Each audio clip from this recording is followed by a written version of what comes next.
Russell Johnson, everybody. The mellifluous tones of Oh Russ man, Johnson. starting on a high note. I like to set the expectations real high right off the bat. How you doing? I'm all right. How are you? Good. We're all moved in to our new place. And so All right. the one thing about moving, the whole process is it's really a process in learning that you actually hate everything you own. Because you have to move it like 3 times, and you're like, God, I hate this thing. First, you like declutter. So you get rid of like a third of Yeah. everything you have, or you put it into storage, which is some of what we did. And then you realize that your life has not changed at all with like 1/3 less of your stuff in it. So you start wondering you get by without it. Yep. Yeah, like no change at all. Like, why do I have any of this stuff? Now I've discovered this like final phase of moving, which is that everything is in boxes, and and we have no idea where anything is. So what we've been doing is we wind up going out and buying stuff that we already have just because we don't know where all the stuff that we moved is anymore. I don't know if you've had this experience. I have had that experience, and I've been there almost 6 years now. We still have boxes that we've never opened and put away just because we always are going to get that out when we finish the next renovation. Yeah, exactly. But, we do know where everything is now, but there's got to be a better way, doesn't there? I need I need like an app that will tell me what's in every single box. So I can like take a picture of a box. Take a picture, exactly. Name it, map it to a location. Moving companies should get on that. I mean, that seems like a pretty simple thing to do right there. I think I need to just put it in the backyard, set it on fire, convert to Buddhism, and then I think I'll be go with the simple lifestyle, the non-material. All right, so I think that concludes our shtick portion of the podcast. Hello, everybody, and welcome to Device Squad, the podcast for the mobile enterprise from Propelics. Device Squad, fighting crimes against enterprise mobility worldwide. Bad UI, frustrating user experiences, poorly conceived mobile strategies, we defeat them all. This podcast series will cover all aspects of enterprise mobility, including strategy, development, design, testing, and more. My name is Steve Brickman. I'm a mobile strategist and UX architect with Propelics. First, a brief history of the company. Founded in 2011, Propelics is a mobile strategy consultancy helping enterprises worldwide devise true mobile strategies and develop world-class mobile applications across all industry verticals. Propelics clients include large companies like Amway, Bright Horizons, Bank of Montreal, Dubai Airports, Family Dollar, DLL, Cintas, Merck, and many more.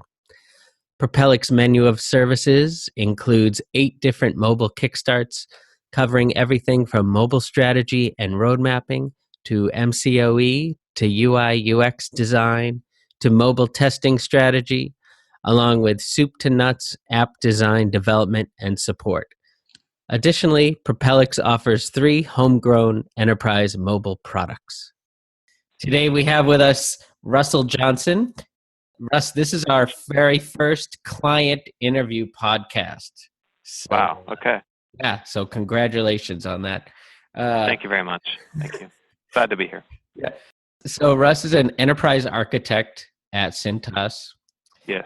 And I see here that you are the enterprise architect in the Cintas Center of Excellence team, and that your team is responsible for building and governing the enterprise architecture plan for Cintas and providing thought leadership and guiding project execution. Yes, the LinkedIn profile is accurate. That's correct. That is accurate. You've composed an accurate bio for yourself there. That's great. So before we get into that, though, why don't you tell us a little bit about your background in technology and how you wound up at Cintas? Sure. I came out of college, came to Cincinnati, and started with a small consulting firm that did healthcare consulting. That company was called Digineer at the time, and they were kind of a startup. So they're like 100 people or like 150 people at their largest. And so they made software like healthcare software for big universities and hospitals. Like They built a diabetes management system and things like that. It's pretty cool. So I started there. I was a developer, did a lot of web-based code, which at the time in the late 90s or late 2000s was the big thing. And, did a lot of VB and ASP and .NET code and transitioned into Java, J2E a little bit. So my background is as a developer, transitioned into senior development, team lead type stuff. And again, mostly on the web side. I did a lot with web technologies, building websites, but mostly for enterprises. So for companies, as we talked about, whether it's a medical website. I created one of the first websites for pharmaceuticals. So that was kind of an interesting time. But as many startups do during the dot-com bubble, they spent more money than they really had, and ended up trying to transition from consulting and building websites to trying to build products. And they kind of ended up spending their way through all their funding and ended up going out of business. Yeah, I remember that period. Early 2000s. I went to a party in LA where one of these tech companies actually rented a llama. Yeah. Well, they had nice facilities. So they built a brand new building, of course, they had $10 million or something. It seemed like a lot back then, right? Just having completed like a $200 million project doesn't seem like much anymore. But so they built a new building, all the facilities that, you would expect of a startup. So we moved on, and luckily, right across the parking lot from where they had built their new building was the Cintas headquarters. That's convenient. It is convenient. So I ended up finding a home at Cintas. Cintas is a professional services company. 80% of our business, 85% of our business is uniform rental and facility service. So uniform rental meaning, your machine shops, your mechanics, your hotel workers, anyone who wears a uniform, they're either going to buy that uniform and they're going to take it home and wash it every day, which we sell uniforms. But what most people want to do is they just want to come to work with clean clothes and then just leave the dirty clothes there. And then we come and we basically leave them 5 changes of clothes a week. And there's one extra to kind of tide you over, I guess, from week to week. So you have 11 shirts, you got like 6 pairs of pants, and we pick those up every week, and then we launder them. We bring them back the next week, and then we repeat the process. When we bring them back, we pick up the dirties, launder those, and bring them back. So that's how Cintas started and it actually started with towels. So if you think about like a shop where you have towels that you're getting dirty every week, they used to just buy towels and throw them away. And we're like, whoa, wait a minute, you could just rent them from us and we'll wash them and we'll bring you clean ones every week. And it's, obviously from an environmental perspective, obviously much more environmentally friendly, but also cheaper because they aren't paying as much for these towels. In fact, they don't have to buy towels, they just rent them. So that's kind of how we started Cintas Towel and Service, and then transitioned in the 50s and 60s to actually uniform rental. And then we added things like mats and mops for cleaning floors, and then restroom services like the towels, the soap dispensers, the air fresheners, and things like that in restrooms. So we have a very wide variety of business services that we offer. And Cintas, was pretty much 180 degrees from anything that was happening at Digineer. So, Digineer had game rooms and relaxation rooms and whatever else. And Cintas was a little more on the conservative side. So I went from wearing shorts and t-shirt to shirt and tie and suits every day. Cintas was much more conservative, big company. So it was a bit of a culture shock for me. And, when I started, I honestly didn't think I'd be here very long. I was like, man, I'm just not going to be able to do what I want to do here. But as time went on, I started working on some things. I ended up building an ordering website for our SSRs. That went pretty well. And just for those that don't know, SSR. Yeah, SSR, Service Sales Representative. Our SSRs are the drivers who actually go on this route. So they're the ones out there picking up the uniforms, dropping off the clean ones, and doing whatever else needs to be done, whether they could be filling a first aid cabinet, they could be, servicing fire extinguishers. All of the services that we offer are done by various SSRs. We call them service sales reps because, primarily service, but they're also sales, meaning that they're trying to sell additional services to our customers. So making sure that our customers know what else we offer, and they're constantly trying to get additional revenue out of our current customers. I was in what we call our emerging technologies team, and web was emerging technology at the time. But I started transitioning into more and more responsibility in terms of taking on leadership roles and things like that, and working with new technologies. And so I just kept finding more and more projects, more and more things that I wanted to do. So I ended up, it's been almost 15 years now, and I just keep going from one thing to the next, thinking that, well, this will probably be the last thing I do here. And then, that they keep coming up with new and better and more exciting things for me to work on. So honestly, it's a bit of a surprise that I've been here this long, but I'm happy that it's been this long, and I'm happy that I've been able to do the things that I've wanted to do here. 15 years is kind of unheard of in technology, but with a company like Cintas, it's probably pretty standard, right? Yeah, so we have a wall of fame, we call it, where you got your 15-year partners, which is like, it's a rotating thing. There's so many people that have worked here for 15 years. You can't put them all on the wall at the same time. Sure. Yeah. You don't have walls that are long enough. So 15 years for me, it feels like, at Cintas, you're just getting started. And then, so the next group is the 20 years, and then the 25 years. And then you have some people who have been, working here between like 25 and 30 years. It seems like a lifetime, but it's actually a pretty big group of people that have been here that long. So yeah, you're absolutely right. At a company like Cintas, with the stock price, once you get into all the financials and everything else, it just makes sense to stick around. Yeah, exactly. Why don't you tell us a little bit about how you wound up with Propelics? How did you find Propelics, and what were some of the things that you were looking for in a tech partner? Well, it's interesting. We have a couple enterprise partners that we used pretty extensively.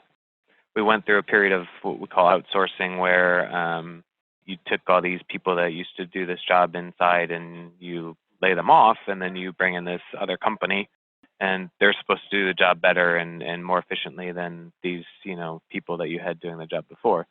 So we had two of those companies in-house, and as part of a project that we were doing with Pomeroy, we were looking at device management type technology.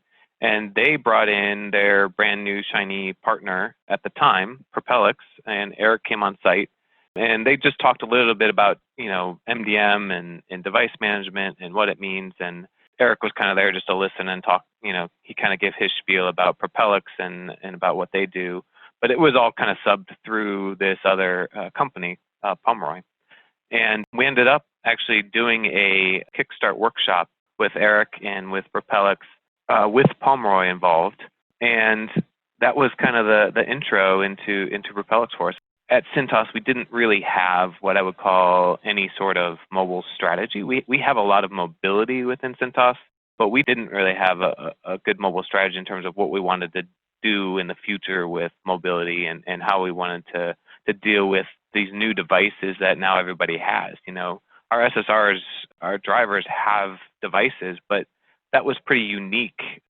People didn't regularly carry around this electronic brick with them. So it was pretty unique to them and to their job. But now everybody has one of these, and they probably have two or three of them, right? They've got their personal device. They may have a work-provided device, like a push-to-talk maybe, and then they may have their brick, one of their portable route computers that has, the company app on it. So we've done mobility at Cintas, but it never really had a strategy to it. It was just, we got to give them a device so that we want to eliminate all this processing that happens at the end of the day. Previously it was all on paper, so they would have all these invoices and all these things that they take with them on the route, this paper, and they would mark it all up during the day, during their route, and then they'd dump it on somebody at the end of the day. And they would have to go through all 40 whatever routes and key it all into the back end. So as everything does at Cintas, everything starts as a cost savings. We're going to eliminate all these hours from these people who have to key the data in after hours.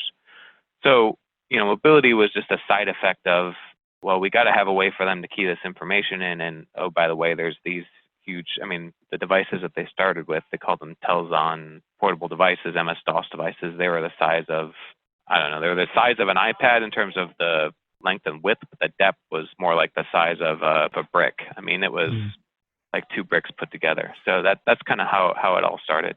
Were those the ruggedized devices? Yeah. So they were ruggedized, but this was early, very early days. They had a Wi-Fi radio on them, so they would sync wirelessly. And they ran MS-DOS, and we had an MS-DOS version of our CoPilot app. It was revolutionary at the time for Cintas, just to put in the hands of the SSR device that would give them this ability to make these changes on the fly versus having to wait till they get back to it at the end of the day. At the risk of sounding too much like a commercial, so what was it about Propelics that really stood out for you? To me, it was just the fact that they are not trying to sell Propelics. They're not trying to further the ends of Propelics. They come off as really genuinely interested in the success of Cintas and the success of our mobile strategy. And that's the root of it is, Eric and Shahab and Larry and those guys are all genuinely interested in the success of Cintas and our mobile strategy. So that to me is a differentiator out there, because you have so many of these companies that do mobile strategy or do mobile projects, and they're just interested in the next project. They're just there to say, okay, we're done with this. What's next? What are you doing next? They don't really care about our program, about Cintas, about the success of the program. They just want the next project. And that's, to me, is the differentiator. I mean, just the fact that I don't know how many people have done Cintas ride-alongs with our drivers. It's got to be in the dozens of people that Eric has put on a truck.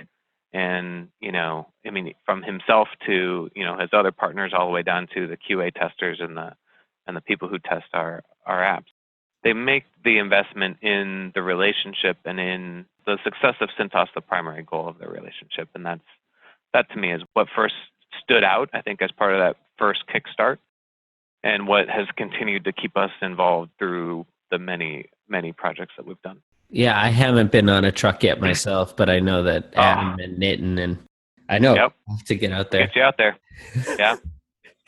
Not a problem. The whole company the entire business model is just around creating value for our clients and enabling them to, produce mobile solutions that just create value for the company. And it's so exciting for us whenever we, when we identify those areas that need or that can benefit the most by going mobile or by being converted over to a mobile process. And when things can be simplified down, it's really rewarding for all of us. So that's good to hear. I'm glad you're not all just really good actors and faking it. Well, I am. That's not to say that I'm not a great actor. Those things aren't mutually exclusive. That's probably true. Yeah. Don't ask my wife, though. She won't. I don't think she would. So how did you guys get ramped up internally, when you knew that you wanted to move forward? We actually didn't do a whole lot of ramp up. We had some existing mobile resources that were working on our current enterprise apps for our SSRs. So we had some infrastructure in place already from a resource perspective, but we didn't go out and hire a bunch of developers. We didn't go out and buy a bunch of stuff. Really, the investments we made were very strategic in terms of just filling some gaps in what we had. Again, because we have done mobile for so long, we already have a lot of the pieces in place. It's coming up with the strategy and coming up with the little bridges that'll get us into a successful long-term strategy. So, we ended up doing our MDM selection, ended up going with AirWatch at the time. That's been a bit of a journey. And then we ended up hiring a mobility architect to kind of supplement me and do some of the things that I wouldn't have time for. But really, it's leveraging the people and resources we already had in place. And then Propelics really enabled us to expand and do things that our internal resources may not be ready for or may not have time for because they're busy doing other things. So, early on in our relationship with Propelics, they weren't really doing a lot of development projects in-house, but they You guys have developed that over time, and that's really been, for us, that's been a godsend in terms of just being able to rely on the same partner to, help us with our strategy and also help us with actually developing the apps and actually getting them done.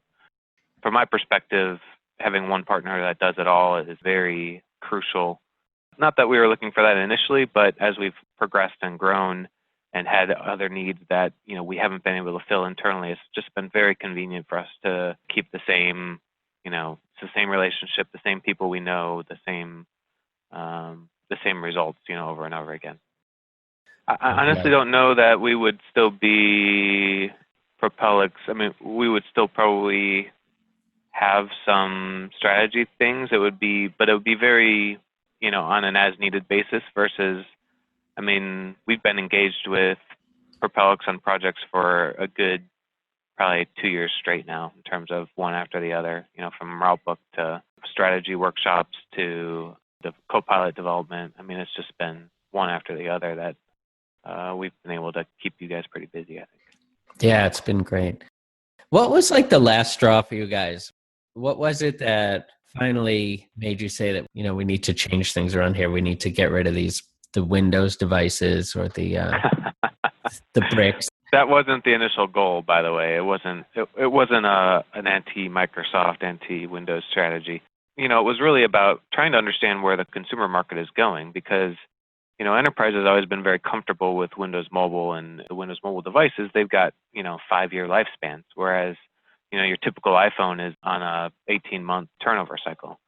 So from our perspective, it's really understanding who are the new players in this more consumer world that will help support us from an enterprise perspective, from a device perspective, because that's really what we needed. Was we still needed the enterprise class support, but we wanted all the nice features, right, that all these new consumer devices have. If you take an iPhone compared to, our old Windows Mobile CN3 or CN70 device, it's night and day difference. Just in terms of what can be done on the device itself.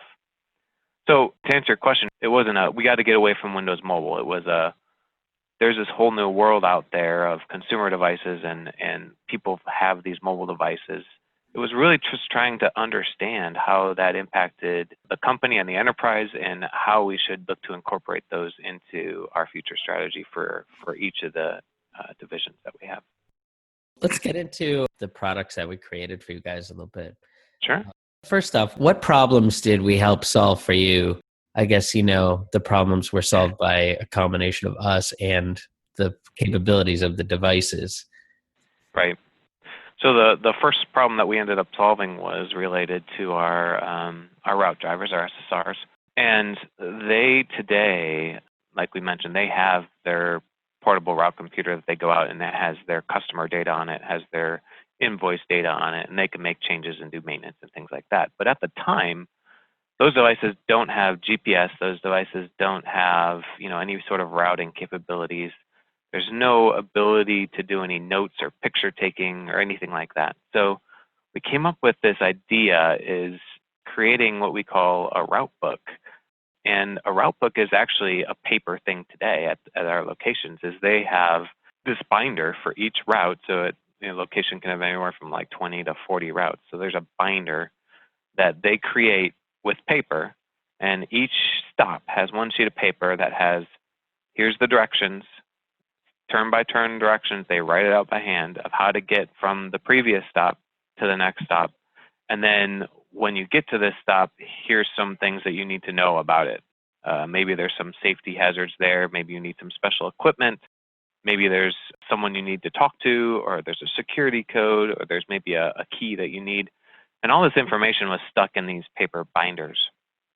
So what happens is when one driver is on vacation, they basically run the same route every week. So when they're on vacation, someone else has to run that route. And without this paper binder being up to date, they basically have to take the week beforehand and run the route with them to shadow them and say, okay, here's how the route is basically run. And then the next week they're kind of on their own and they're just doing it by themselves and trying to get through it.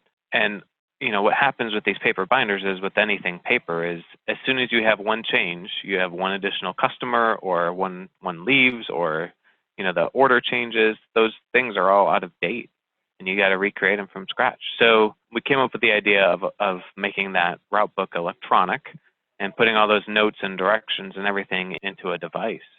And we started on an iPad. We were going to we're going to push iPads out in the trucks, have them truck mounted, and do all that.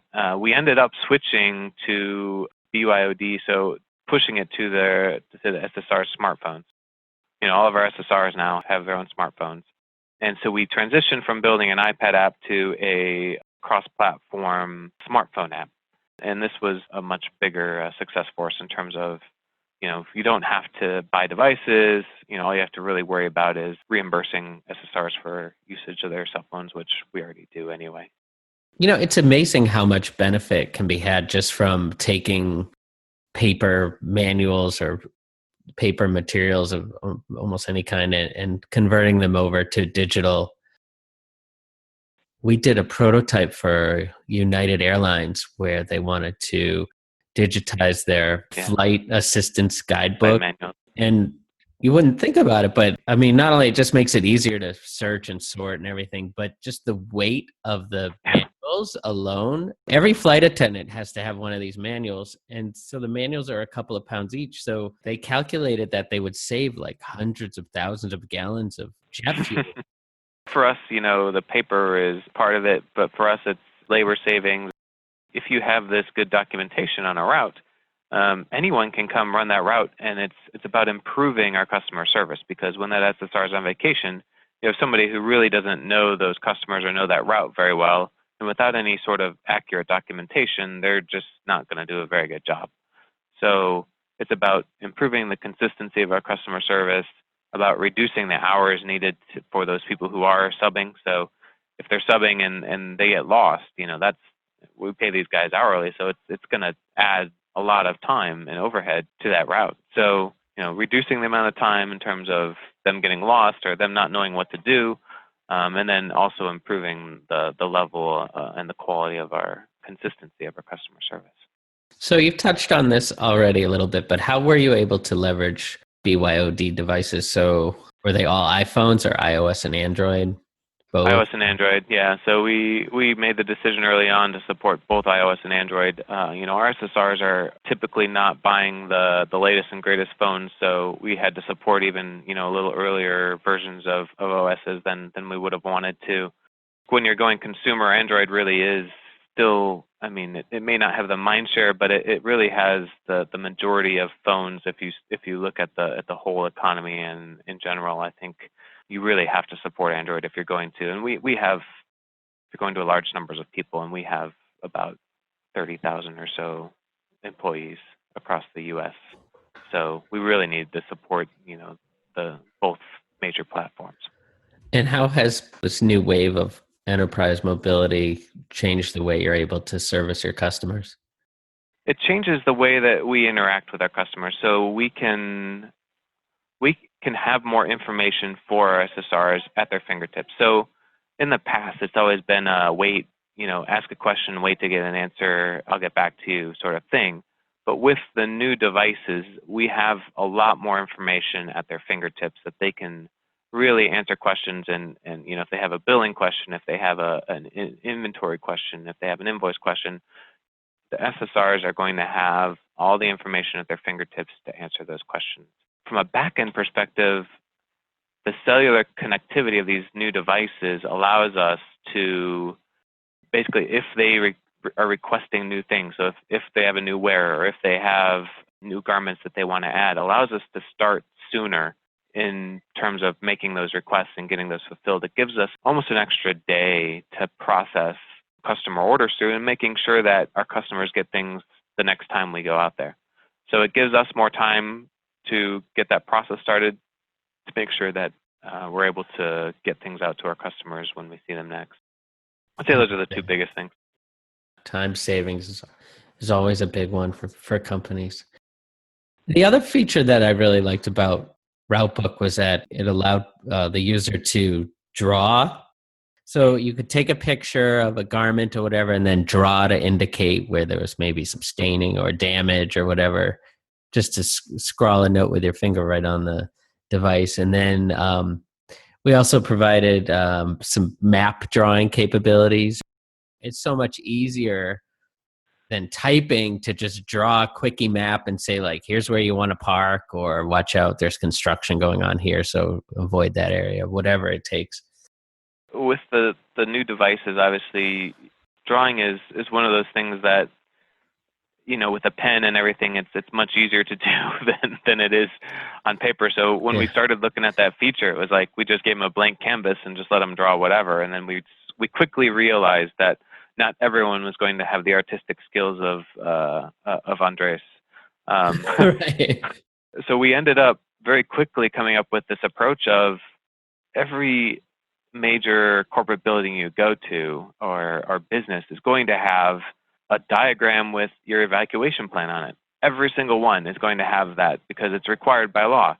So all they have to do is find this or ask for this evacuation plan. They can take a picture of it, and then what they can do is they can annotate on it. And what we provided was this bank of icons that says, okay, here's where the uniforms go, here's where there's a mat, here's where a fire extinguisher is, so they can take this picture, they can drop these icons on there, and they instantly have this easily referenceable tool that anyone can look at and say, okay, I don't have to write out 20 paragraphs of instructions of here's where everything is. I just look at this one map and, oh, that's where everything goes. Okay, easy enough.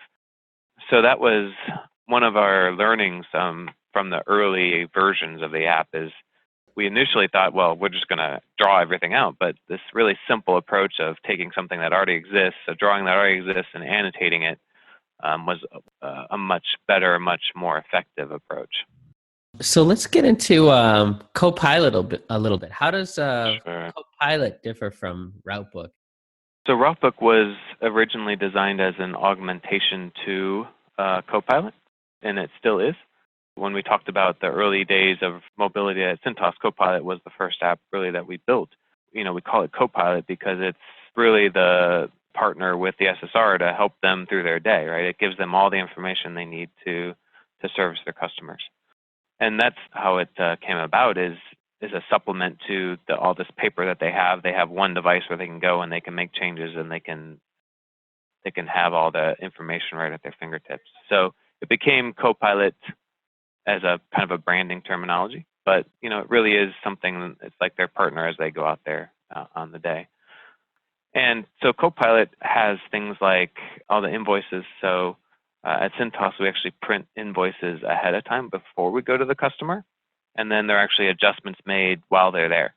So we know ahead of time kind of about what the invoice is going to be, but the SSR can change it. So if for some reason, someone is on vacation, or maybe they didn't bring their garments in this week or something like that, they can make adjustments on the fly. They can change quantities. They can zero out a line. So if somebody left, maybe we don't want to charge them for that. So they have the flexibility to make a lot of changes to these invoices. So CoPilot really is the app that allows them to see all this information. They can see all the wearers. They can see what facility services items we need to, how many mats or towels or whatever else we need to drop off. And then it just has the older versions just had a stop by stop. You go to the first stop, then you go to the next stop, and it just everything was just right there for them. So that's CoPilot kind of in a nutshell. Is it's really just their reference material for what they need to service the route. When we talked earlier about RouteBook, it didn't have this other information, notes about the customer, driving directions, because the earlier devices just didn't have that capability. So that's when we decided to redesign CoPilot with a new device. We knew that from the very beginning that we wanted to merge together CoPilot and RouteBook. So now it's all one thing. There's a separate RouteBook database that still has all the information in it, but from a user perspective, it's one UI, one app. And so CoPilot also helped open up like additional selling opportunities for SSRs, right? Like kind of extended that sales process a little more. We wanted to give them some tools, right, to help them, as an SSR sales service representative, want to give them additional tools to help them sell. So some things that we did is we gave them the ability to see items that a customer is allowed to have. So there's a concept of an agreement that we sign with a customer that they sign up for a certain number of products, a certain things at certain prices, and then they may not put all of those things into service. So what we did was we created this list of things that the customers signed up to have, but they don't currently get. And this is a big thing like with national accounts, like a hotel chain or something like this, where they sign a national agreement saying these are the things that they can have, but the local branches don't necessarily know everything that's on that agreement.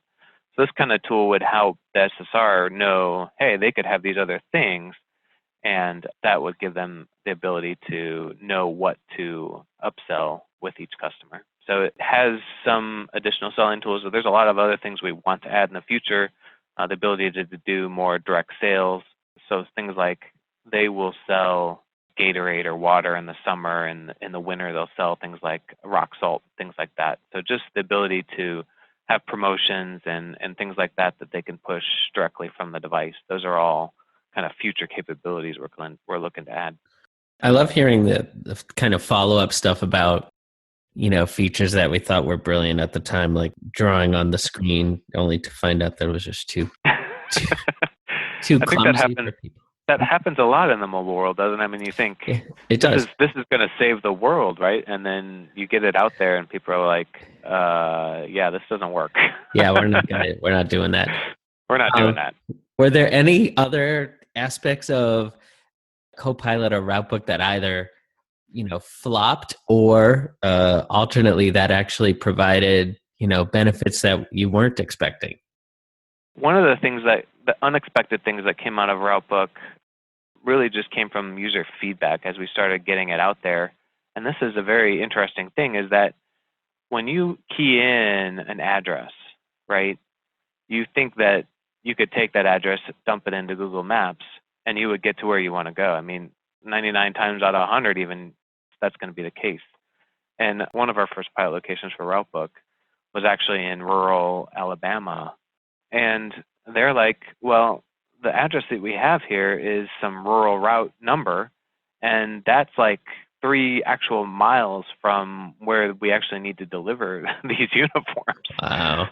So we quickly had to come up with this idea of a delivery point, which gives the SSR the ability to say, okay, this is the customer address where maybe they receive mail or they receive their invoice. But this is actually where this building is, and it might not even have an address. It could be like this storeroom, which is on the back lot of this 300-acre site. So they're out there looking in Google Maps, and here's that building. They can drop a pin, and now they can get directions directly to exactly where they need to go. And this was one of those things that you just, when you're designing an app, you're like, it's an address. I can just dump it into Google Maps and get directions. And these guys are like, not here. Right. So that was one of the very unexpected things that came out of the RouteBook process. Yeah, and it's amazing that even when there is a problem like that was completely unforeseen, the solution is usually pretty simple. Just, okay, well, we're going to implement this. You just drop an additional pin and add a label, and there you go. Exactly. Problem solved.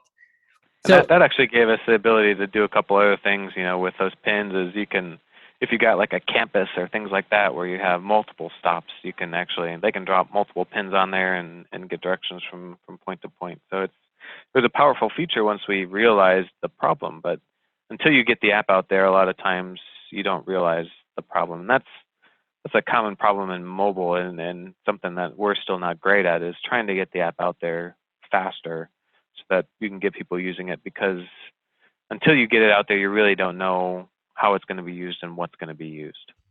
Exactly. And it shows that even when, we send guys out there with your drivers on a bunch of ride-alongs, sometimes even that's not enough. No, until somebody's actually using the app and using what you built, you really don't know. You really have no idea. So what are you guys thinking about doing in the near future? Well, the only thing on my mind is CoPilot, but we're trying to go live in 3 weeks for our first location. So we're really excited about that, and we'll be rolling out to all of our 300 or so locations over the next 18 months. The first thing that we're doing immediately is we have what we call a helper scanner app, which allows it's a companion app to CoPilot to allow our SSRs to have another person ride along with them. So when they're out there picking up dirty clothes, they actually scan each one of those garments that's out there. So a lot of times that can be up to 2,000 to 3,000 garments per stop. And you just physically think of the amount of time it takes to scan 3,000 garments. It can take a long time. Sure. So today they actually have a hardware device that they use, a dumb scanner that they connect to and scan. But the problem with that device is there's no validation what's scanned. So they could be scanning something, it could get an incomplete read, or it could be somebody's garment from from somewhere else and not realize it. This helper scanner app will allow us to eliminate the additional hardware, but also provide additional validation and things like that. So you'll have actually 2 of our devices out there, one that's a primary device and one that's kind of an assistant device helping. So that's kind of the immediate thing, and then there'll be additional enhancements to CoPilot over the rollout period. After that, we're looking to do 2 things. The first one is a contracts app, and this is for SSRs and for our sales reps actually, to allow them to electronically gather our contracts and agreements. And this allows them to basically take that information and import it directly into SAP, which is the back end of all of our. It's really the reason we did this new version of CoPilot, is to go along with SAP. So this new contracts app will allow them to electronically have the customer sign and do all the things that they need to do to capture a new business. And for our SSRs, it'll be for renewals. So most of our agreements are like 3 to 5 year agreements, but they can renew at any time. So we want to give the SSRs an electronic ability to capture those renewals and just get those back into the system quickly. So that's one thing that we're looking at. And the other one is a tool for our service managers. These are the people who kind of sit above the SSRs, who manage the relationships with our customers. And so the service manager app would be something where they can see basically all the customer information, their agreements, their history in terms of scanning, their history in terms of financial history, just a job aid essentially for our service managers to allow them to be more mobile. Today they have laptops or desktop probably for most of them, and so they have to actually create physical folders of things when they go and visit their customers. And when they're out in the field, you know, if they want to stop by a different customer, they wouldn't have that information with them. So this just frees up our service managers to be out visiting our customers, doing goodwills, getting renewals, things like that more often. I remember discussing all these ideas in our original ideation, which I think was like a couple of years ago now. Yeah, the ideation workshop, yeah. It's nice to see all these ideas coming to fruition now. You know, all the ideas are still valid. It takes longer than to implement a lot of these things than you would think it would. The problem is we had this huge back-end disruption, so we're going from a distributed AS400 system to a centralized SAP system, and there's just a lot of dramatic change going on from the back-end perspective. So the mobile side is kind of going along with that change. As each area gets impacted, we're trying to mobilize and extend that back-end system so that our employees aren't tied to, you know, a desktop with SAP GUI on it. Are you guys exploring any like really fancy technologies at all, like virtual reality for training or anything like that? We're not looking at VR. You would think that with all of our garments and everything, we'd be a big IoT type customer, but we really did investigate like RFID and all those technologies a long time ago and just never found a good return on it for us. So it's not something that we're looking at in the near future either. We might outfit the SSR with more technology in terms of maybe wearables, maybe a wearable scanning device or a wearable, just like a watch or anything that might kind of enhance their productivity without having to pull out their device all the time. If they can kind of see things quickly, Right. might be something we're looking at. But other than that, we don't have a lot of emerging technology kind of visions right now, but probably something that we'll look at as things settle down with this rollout of CoPilot and we figure out kind of where we want to go next. Well, Russ, thanks a lot for hopping on. Yeah. I'll make sure that my suit is out of the dry cleaners the next time I... I'm going to get you on a route. You're still in Boston, right? Yeah. I'll make sure we get you on a route out there. The last time we were out there, I think it was like a 2-week engagement, and I literally had a suit that I did not have time to tailor that was like the pants were being held up by like safety pins and stuff. It's pretty funny. It is actually pretty funny. Thanks for hopping on, Russ, and thanks for joining us on another episode of Device Squad, the podcast for the mobile enterprise from Propelics. Stay tuned for the next episode. Bye-bye, everybody. Bye, Russ. Talk to you soon. Bye.